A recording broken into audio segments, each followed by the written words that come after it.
Hey, my name is Mario. I'm working on a 2013 Kia Optima SXL, which has an electronic emergency parking brake. I'm sure a lot of you are running into this. You need a special tool in order to release the cylinder on the parking brake. On the caliper. So I went to the store, rented a parking brake OBD tool. It did not have the Kia software in it, so I started YouTubing some stuff. Some people said take off the emergency parking brake electronic solenoid off the back of the caliper. I didn't want to go that far into it, so I started thinking about it, and what we have here is the solenoid for the caliper. It's plugged in. What I was thinking was reversing the polarity on the plug, and you're able to push the cylinder back in.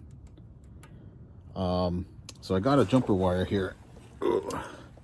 Made me a little jumper wire with alligator clips on it. Plugged in the alligator clips onto the inside of this.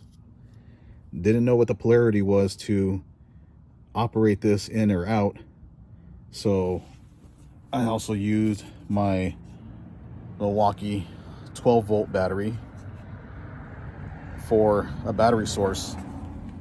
And what I did was, once I had the alligator clips on that solenoid, around the other end of the wires into the battery, and you could hear the solenoid running.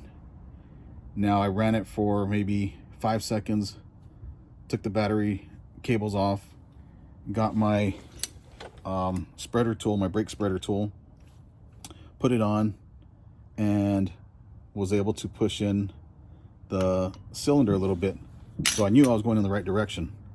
So what I did was connect it back on, kept running it. You could hear it winding. So it's winding it back in, but not the cylinder part, not the head part. So I wound it back in some more, used a spreader tool. I was able to push it back in until I was able to push it almost flush.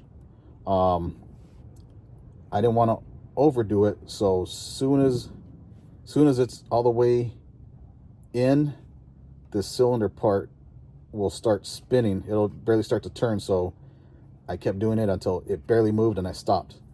I knew it was far enough for what I had to do to service the brake pads. Now they say once I put the brakes on, the pads on, once you put everything on, you go inside and you cycle the emergency brake on and off about 5 to 6 times, and it should reset the position of that solenoid. So it worked for me.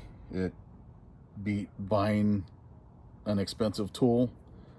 So just get you a little battery source and some alligator clips and some wires, and you're able to do the rear brake job on this.